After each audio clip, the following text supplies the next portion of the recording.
ఆస్కారం లేదు. సరే ఓకే, ఏదేమైనా ఇప్పుడు మీరు కూడా నెక్స్ట్ అంటే అధికారం రావడానికి మీ పార్టీ నాయకులందరూ కూడా ఈసారి అధికారం మాదే అని గర్వంగా చెప్పుకుంటా ఉన్నారు. సో నిజంగానే ఇప్పుడు జరుగుతున్నటువంటి రాజకీయ పరిణామాలు చూస్తుంటే నిజంగానే రేపు ఇప్పుడు అధికార పార్టీ అన్నట్టుగా కానీ రేపు బీఆర్ఎస్ పార్టీ కానీ రేపు బీఆర్ఎస్ బీజేపీ మెర్జ్ అయిపోయి అవసరమైతే ఇక్కడ టీడీపీని కూడా కలుపుకుని ఏమన్నా నెక్స్ట్ ఏమైనా ప్లాన్ చేసే అవకాశం ఉందా? ఎందుకంటే మీ మీద ఈ విమర్శలు కూడా వస్తూ ఉన్నాయి. నేను దీని మీద ఏ సమాధానం చెప్తారు? ముందుగా మీకు అలాగే యోయో టీవీ ప్రేక్షకులకి పెద్దలకి నమస్కారం. మీరు అన్నట్టుగా ఇప్పుడు అది ఎంత జరిగేదంతా కూడా వాళ్ళ పార్టీల మధ్యలో జరుగుతుంది, బీజేపీ మధ్యలో ఏం లేదు చెప్పాలంటే. ఎందుకంటే అంతకుముందు తెలంగాణ రాష్ట్రం వచ్చిన తర్వాత కేసీఆర్ గారు మొదటిసారి ముఖ్యమంత్రి అయినప్పుడు వాళ్ళకి 63 సీట్లే వచ్చినాయి. అప్పటికి మెజారిటీ సీట్లు వచ్చినాయి.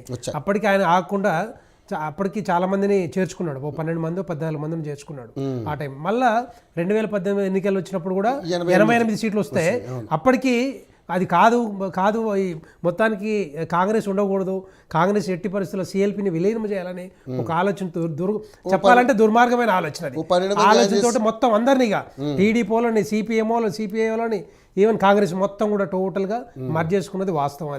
అది చేసింది కరెక్టేనా కాదా? అది ఎందుకు చేసాడో అది సమాధానం చెప్పాలి. ముందు కేసీఆర్ గారు చేసింది తప్పు. ఫస్ట్ ఆఫ్ ఆల్ ఆయనకి 88 సీట్లు ఉన్నప్పుడు ప్రతిపక్షం లేకుండా చేయడం అనేది దుర్మార్గమైన ఆలోచన. ఎప్పుడైనా ఏదైనా రాష్ట్రంలో ఎక్కడైనా కూడా ఒక గట్టి మన ప్రతిపక్షం ఉంటేనే రేపొద్దున డెవలప్మెంట్ కానీ సంక్షేమం కానీ రెండు కళ్ళలాగా ముందు తీసుకెళ్ళవచ్చు. అడిగే వాళ్ళు ఉండాలండి. నేను ఎంతలాగా అహంకారం ఉండాలి కదా, నేను నీ ఎంతలాగా అహంకారంతో నేను ఇట్లనే పోతా, నేను ఎవరిని కలవద్దు, నేను ఎవరిని కలవనియను అంటే ఇది కుదరదు. ఒకసారి చూస్తారు, రెండోసారి చూస్తారు, 10 సంవత్సరాలు చూసారు, ఓపిక పట్టిర్రు. ఎవరు? తెలంగాణ ప్రజలు. తెలంగాణ ప్రజలకు ఆయుధం దొరుకుతుంది కదా. ఎప్పుడైనా ప్రజాస్వామ్యంలో ఓటు అనేది ఆయుధం ఉంటుంది. ఎప్పుడు దొక్కాలో అప్పుడు దొక్కుతూనే ఉంటారు. కరెక్ట్గా జరిగింది అదే అనమాట. మన ఎన్నికల్లో 2023లో ఏం చేయాలో అది చేసేసారు. అది యుద్ధం స్టార్ట్ చేసింది భారతీయ జనతా పార్టీ. బండి సంజయ్ గారు అధ్యక్షులు ఉన్నప్పుడు. కానీ అది వేరే రకంగా తీసుకెళ్లిపోయింది. అది అది అట్లా మొట్టమొదటిన కేసీఆర్ గారి మీద బీఆర్ఎస్ పార్టీ మీద ఉద్యమం స్టార్ట్ చేసింది మన బీజేపీ పార్టీ. ఎందుకంటే అంతకుముందు ఎన్నికలు చూసాం మనం. దుబ్బాక కానీ, లేకపోతే జిహెచ్ఎంసీ కానీ, లేకపోతే హుజూరాబాద్ కానీ, మునుగోడు కానీ, మునుగోడు సాగర్ కానీ, ఇవన్నీ కూడా ఎలక్షన్ మొత్తం కూడా మనం చూసాం. ఈ ఎన్నికల్లో బేసిక్గా భారతీయ జనతా పార్టీకి ఎక్కువ ఓట్లు వచ్చినాయి, ఎక్కువ సీట్లు కూడా వచ్చినాయి ఆ టైంలో కార్పొరేటర్స్. కానీ తర్వాత అప్పుడు కాంగ్రెస్ కి ఎక్కడ కూడా డిపాజిట్ దక్కిందా? లేదు. తర్వాత ఎక్కడైతే ఉద్యమం స్టార్ట్ చేసామో అక్కడి నుంచి కొంత అనివార్య కారణాల వల్ల కొంత అటు ఇటు అయిపోయింది తప్పితే, లేకపోతే వచ్చేది భారతీయ జనతా పార్టీ అధికారంలోకి వచ్చేది. అట్లీస్ట్ 35 సీట్లు వచ్చేవి. 35 సీట్లు ఎమ్మెల్యే సీట్లు గెలుచుకునే వాళ్ళం. ఇప్పుడు మనం చూసినాం పార్లమెంట్ ఎన్నికల్లో 46 స్థానాల్లో 119కి 46 స్థానాల్లో భారతీయ జనతా పార్టీ ఫస్ట్ ప్లేస్లో ఉంది. అంటే అధికారం అంతే 46 సీట్లు ఇప్పుడు కంటే ఇప్పుడు గెలుచుకునే అవకాశాలు ఉన్నాయి. తర్వాత సెకండ్ ప్లేస్ కూడా దగ్గర 30 స్థానాల్లో ఉన్నాయి. టీఆర్ఎస్ పార్టీ లేదు, బీఆర్ఎస్ పార్టీ లేదు, ఎక్కడో ఉంది. 3 స్థానాలు గెలిచింది కదా. 3 స్థానాలు మాత్రమే అధికారంలో ఉంది. ఒక్కసారి ఆలోచించండి, 3 స్థానాలే. ఒకటి దుబ్బాక అనుకుంటాను, 2-3 ఉన్నాయి. అది కేసీఆర్ గారిది కూడా ఒకటి ఉంది, గజ్వేల్ కూడా. సో అట్లా భారతీయ జనతా పార్టీకి రోజు రోజు అభిమానం పెరుగుతూ ఉంది, ఆ ప్రేమ పెరుగుతూ ఉంది. డెఫినెట్గా భారతీయ జనతా పార్టీ వస్తేనే రేపొద్దున తెలంగాణ రాష్ట్రం అభివృద్ధి చెందుద్దనే ఒక ఆలోచన తెలంగాణ ప్రజలకు వచ్చింది. సరే అది పోనీ, కేసీఆర్ గారు చేసిన దుర్మార్గమైన పాలన అంతా కూడా అంతరించిపోయినట్టే. ఎందుకంటే బోలెడంత ఖర్చు పెట్టి తెలంగాణ రాష్ట్రం వచ్చాక ఒక ఇంపార్టెంట్ 3 ముఖ్యమైన కారణాలు ఉన్నాయి మనకు తెలుసు. నీళ్లు, నిధులు, ఉద్యోగాలు. నీళ్లు మనం చూసాం కాళేశ్వరం మీద అందరు తెలిసినవే. కాళేశ్వరం దగ్గరికి మీడియాని తీసుకుపోయి మీడియా మొత్తం చూపించారు కదా, మీడియానే చూపించారు కదా. మనం మీడియాని తప్పు పట్టలేము, మనం వాళ్ళని అబద్ధాలు చెప్పలేము కదా. కనపడ్డది మనం ఒక పిల్లరా 2 పిల్లర్లా లేకపోతే ఇసుకల కింద కుంగుతుందా అందరు తెలిసిన విషయం. మనం ఇప్పుడు దాన్ని తప్పు పట్టలేము, ఎందుకంటే అది క్లియర్ కట్గా ట్రాన్స్పరెంట్ కనపడతా ఉంది. అదొకటి. ఇక రకరకాలు ఉన్నాయి చెప్పాలంటే, ఒకటి కాదు 1,00,000 కారణాలు. ఈ కారణాల వల్లనే ఏం చేశారంటే తెలంగాణ రాష్ట్రంలో తెలంగాణ ప్రజలు కేసీఆర్ని ఫామ్ హౌస్లో పడకబెట్టారు. ఎందుకంటే ఒక్క నాయకుడు కన్నా ఎక్కడన్నా గౌరవం ఇచ్చిన పోనీ ఎందుకు గెలిపిస్తారండి? ఎందుకు గెలిపించాలి చెప్పండి ఈయనని? దేనికి? తెలంగాణ రాష్ట్రం తెచ్చిన తర్వాత ఇంకా గౌరవం ఉండాలి చెప్పాలంటే. నియంతలాగా ఉండొద్దు, అహంకారంతో ఉండొద్దు. అహంకారం ఎప్పుడైతే పెరగొద్దో అధికారం అంధకారంలోకి పోతుంది. అది జరుగుతూ ఉంది.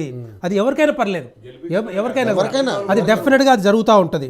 సో అహంకారాన్ని, దురహంకారాన్ని తెలంగాణ ప్రజలు ఎప్పుడు కూడా ఒప్పుకోరు, తొక్కుతూనే ఉంటారు ఎట్టి పరిస్థితుల. సో అదే జరిగింది. కాబట్టి ఇప్పుడు కాంగ్రెస్ పార్టీ కూడా ఏంటంటే రేవంత్ రెడ్డి ఇప్పుడు ఈ గుడ్డిలోగా మెల్లిలా గెలిచింది. మేము గెలవాలనుకున్న సీట్లని కాంగ్రెస్ పార్టీ కొట్టుకుపోయింది. సో దీని విషయంలో చెప్పాలంటే రేవంత్ రెడ్డి గారి ప్రభుత్వం కాంగ్రెస్ పార్టీ కానీ గుడ్డిలో మెల్లలా గెలిచింది. ప్రేమ కానీ అభిమానం కానీ పెద్దగా ఏమి లేకుండే. ఇక ఎట్టి పరిస్థితుల్లో కేసీఆర్ గారి మీద వ్యతిరేకత ఉంది. ఏ పార్టీకి వేయాలనే ఒక ఆలోచన తెలంగాణ ప్రజలు వచ్చింది. రెండు పార్టీలు ఉన్నాయి. చెప్తా దాని కూడా సమాధానం చెప్తున్నా. దానికే చెప్తున్నా. కాంగ్రెస్ పార్టీ ఏం చేసిందంటే కాంగ్రెస్ పార్టీ ఒక నినాదాన్ని తీసుకొచ్చింది. ఇప్పుడు కవిత మీద ఒక ఎలిగేషన్ వచ్చిన తర్వాత అది ఎవరు చేయాలి? దర్యాప్తు ఎవరు చేయాలి? జాతీయ సంస్థలు చేయాలి. మనం చేయం కదా, భారతీయ జనతా పార్టీ చేయదు. జాతీయ సంస్థలు చేయాలి. వాళ్ళు చెప్పుకుంటారు, వాళ్ళు పార్టీ కదా. సో జాతీయ సంస్థలు జాతీయ సంస్థలు దర్యాప్తు చేయాలి. ఈ దర్యాప్తులో అన్ని ఏదైతే ఎవిడెన్స్ ఉంటుందో ఎవిడెన్స్ వచ్చిన తర్వాత పక్కా ఎవిడెన్స్ అన్నప్పుడే అరెస్ట్ చేస్తారు. సో ఆ టైం వరకు మనం వెయిట్ చేయాలి కదా. ఈ లోపల వీళ్ళకి విండో పీరియడ్ దొరికింది. ఏమని? నినాదాన్ని ప్రజల్లోకి తీసుకుపోవాలి, బీజేపీ బీఆర్ఎస్ ఒకటి అని చెప్పడానికి ఒక నినాదం దొరికింది. ఒక 3 నెలలు ఈ లోపల ఎన్నికలు వచ్చినాయి. కర్ణాటక తర్వాత ఏ ఎన్నికలు వచ్చినాయి ఇప్పుడు చెప్తున్నా ఒక్క నిమిషం. ఇప్పటికీ అది ఒక నినాదం వచ్చింది, దాన్ని బలంగా తీసుకుపోయారు. తెలంగాణ ప్రజలు కన్ఫ్యూజన్లో ఏమేమి చేశారంటే ఇటు వేయాలా అటేయాలా అని చెప్పేసి కాంగ్రెస్ పార్టీకి చూసుకున్నారు. అంటే రేవంత్ రెడ్డి గారు ఇంకోటి కూడా చేశారు, 6 గ్యారంటీల హామీలు. ఈ 6 గ్యారంటీల హామీల్లో 13 అంశాలు ఉంటే అది ఏమంటారు అంటే జనాలు నిజంగా అనుకుంటారు 6 గ్యారంటీలు బాగానే ఉన్నాయి, మరి కేసీఆర్ కంటే గొప్పగా చేసేటట్టుంది రేవంత్ రెడ్డి అని వేద్దామనేసి వేసేసారు. దీని విషయంలో ఇప్పుడు చెప్పాలి కాంగ్రెస్ పార్టీ గురించి చెప్పాలంటే, సరే అది 6 గ్యారంటీల అమల్లో అట్టర్ ఫ్లాప్ అయింది కేసీఆర్ మన రేవంత్ రెడ్డి గారి ప్రభుత్వం. ఎందుకు చెప్తా, 13 అంశాలు ఉంటే దాంట్లో 5 అంశాలు టచ్ చేశారు. బెటర్ అంశం ఒకటి ఏంటంటే బస్సు ప్రయాణం. మిగతా అన్నిగా తూతు మంత్రంగానే జరుగుతూ ఉన్నాయి. మిగతా అంశాలు అట్లాగే ఉన్నాయి. చాలా ఇంపార్టెంట్ ఏంటంటే ఉద్యోగాలు, నిరుద్యోగులకు ఉద్యోగాలు, 2 లక్షల ఉద్యోగాలు. 6 నెలలు వెయిట్ చేశారు వీళ్ళందరూ కూడా. 6 నెలలు ఒక్క రోజు అదే డిఎస్సి 11,000 అండి, 11,000 కాదు, మెగా డిఎస్సి. అందులో 5,000 కాదు. రేవంత్ రెడ్డి గారు ఏం చెప్పారు? రేవంత్ రెడ్డి గారు రాకముందు, ముఖ్యమంత్రి కాకముందు ఏం చెప్పిండు? మెగా డిఎస్సి ఇస్తామని చెప్పారు. మెగా డిఎస్సి అంటే 25,000 పోస్టులు. మరి ఎందుకు డిక్లేర్ చేస్తలేరు? ఇప్పుడు ఆయన చేతుల్లో ఉంది కదా, నోటిఫికేషన్ వేయాలి కదా, ఎందుకు వేయట్లేదు? 25,000 ఎందుకు వేయట్లేదు? ఆర్థిక స్థితి లేకనా, ప్రభుత్వం నడపలేకనా, డబ్బులు లేకనా? అది చెప్పాలి. ఇప్పుడు విద్యార్థులకు, నిరుద్యోగులకు అందరికీ చెప్పాలి. నిరుద్యోగ భృతి ఎందుకు ఇస్తలేరు? 4,000 రూపాయలు ఎప్పుడో ఇమ్మీడియట్గా ఇవ్వాలి.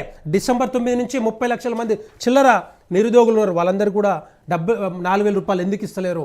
అదొక్కటే కాదు, 1:100 చేస్తా అని చెప్పారు బట్టి విక్రమార్క గారు. ప్రభుత్వం రాకముందు కూడా చెప్పారు. దాంట్లో ఒక జడ్జిమెంట్ కూడా ఉంది. అది ఏంటంటే దాన్ని మోడిఫై చేయొచ్చు, చేంజ్ చేయొచ్చు అని చెప్పి ఒక ఇది కూడా ఉంది. కానీ వీళ్ళు పిలిపించుకొని 1:50 చేద్దామని ఆలోచన ఉంది. ఎందుకంటే 1:100 చేస్తే ఎక్కువ మందిని పిలవాలి అనే ఆలోచనతోటి అది కూడా చేయట్లేదు. సో 2 లక్షల ఉద్యోగాలు, జాబ్ క్యాలెండరు, ఇవన్నీ ఎందుకు చేయట్లేదని నాకు అర్థం కావట్లేదు. అంటే ఇప్పుడు వీళ్ళని గెలిపించింది ఇద్దరు.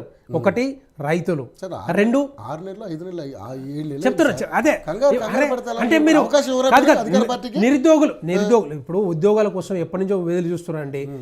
నిజంగానే అప్పట్లో తెలంగాణ రాష్ట్రం వచ్చిన తర్వాత కేసీఆర్ మీద నిజంగానే భరోసా చాలా ఎక్కువ ఉండే, నమ్మకం ఉండే. నిజంగానే గెలిపిస్తామని 5 ఏళ్ళు నడిపించిండు. 5 ఏళ్ల తర్వాత మొత్తం నోటిఫికేషన్ వేయడం, క్యాన్సిల్ చేయించడం, నోటిఫికేషన్లు క్యాన్సిల్ చేయడం. సో ఇట్లాగే జరిగింది. ఇప్పుడు ఏమనుకుంటున్నారు, అరే మనం ఎట్లాగే వేసినాం, రేవంత్ రెడ్డి గారిని గెలిపించినాం కాంగ్రెస్ పార్టీని, రేపొద్దున ఉద్యోగాలు తొందరగా వస్తాయి అనుకున్నాడు. 6 నెలలు కూర్చున్నారు పాపం, చదువుకుంటా యూనివర్సిటీలో అక్కడిక్కడ. కానీ 6 నెలల నుంచి చప్పుడు లేదు, స్టడీ లేదు.